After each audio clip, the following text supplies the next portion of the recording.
Hello, everyone. Spirit House here. Today I'm going to be reading The Message of the Divine Iliad by Walter Russell. And this is the second half of Volume 1, which is titled 10 Lectures. And this is lecture number 4, and it's called Universality. I am newly come from the high heavens, bearing a gift of love to man, to tear away the veil which hides the radiant face of God, to extend to man knowledge of his God, so that man may know himself as an extension of the one being of the universe, is the purport of my message. Therefore, hear thou me, all peoples of all nations. Who knows the meaning of oneness? Until one knows that meaning, one believes that he lives and dies as a separate person, not knowing of his universality as part of the whole of creation. The brook on the mountainside is an individual. Its name is Laughing Waters. Everyone knows that individual on the mountainside, knows where to find it, knows its song of laughing waters, knows its form just as we know the form of John Jones and Susie Smith as individuals. But that brook is being born and reborn forever and ever. Its individuality is a continuous one, an eternal one, an immortal one. That brook is forever seeking the oneness from which it came for the purpose of again becoming that brook whose name is Laughing Waters.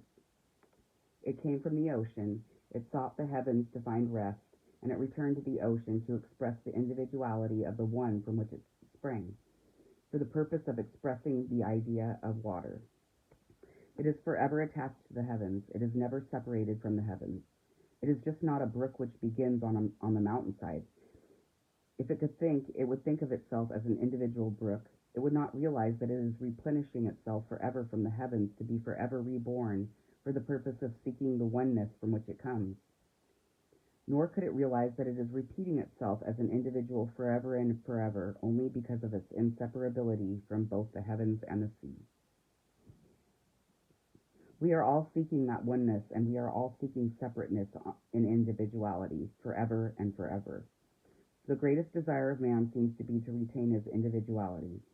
I am John Jones. I live in Boston. My address is so-and-so. Will I always be John Jones? When I come back again, will I remember who I am? And when the play is finished on this planet, will I start again as John Jones? Will I keep my individuality? That is the perpetual question of all mankind. John Jones does not realize that he sprang from the eternal, immortal, one universal being, and is constantly being replenished by him. John Jones, the individual, could not say, before Abraham was, I am. He would not know what it meant. But John, knowing of his oneness with the one from whom he sprang, and from the ever-replenishing of that oneness from the light of the heavens, John Jones, knowing the rhythm of his body as something which is flowing out of him and into him all the time, unfolding and refolding from light of sun and earth, never being the same for a moment, that John Jones could say before Abraham was, I am, and he would know what it meant. To be a great individual is to know how to lose one's life in order to find it, to die sequentially in order to be sequentially reborn. Every thought is a cycle. One half of each cycle is away from God towards separateness. The other equal half is back towards God to oneness. Each action of life is the fulfillment of the law of the two opposite desires of God to manifest in units and multiplicity as individuals drawing their power from God, knowing of their relationship with God, and then returning to God in every thought cycle as in every life cycle. In thinking, we concentrate to manifest God by building form images which are conceived first in the mind of God and then extended through the mind of man in form images created by man's co-creating with God. We must decentrate to conceive and then concentrate to create form of our concepts. When we can do that, we can say, before Abraham was, I am. We can also say, I am the Son of God, and know its meaning.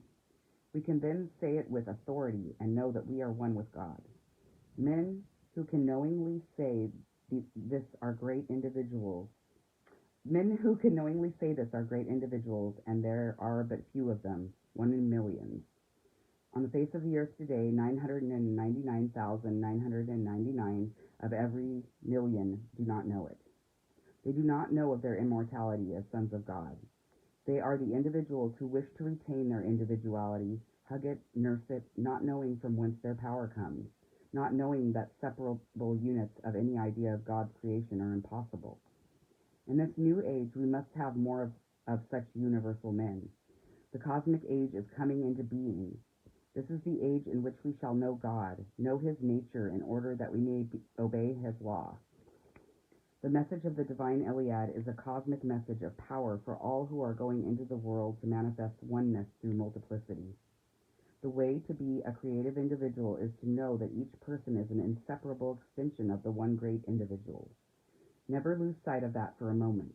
Do not pray morning, noon, and night at timed intervals. Let your prayers be continuous, from moment to moment, spontaneous throughout the day. And that was added by me. To know God is to be God.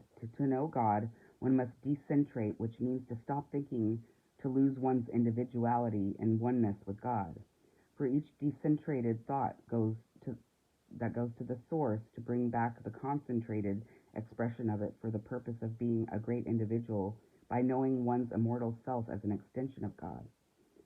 The divine Iliad is a message to the new age, to the new race which will spring from the new knowing of God, of the laws of nature, and of the relationship of man to God, not as separate units of the man idea, but as unity, as wholeness, oneness, inseparable oneness.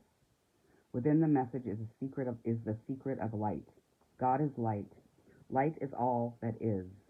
To know the secret of light is to know all things. Immortality manifests immortality. But when we leave out immortality and manifest only mortality, we are weaklings. We have been weaklings for too many centuries, too many long centuries. Let us grow up. Let us awaken into the light of our new day. Let the spiritual be reborn in us. Let us rise above our sensing and know that we are extensions of the one source. Then let us manifest that source in power.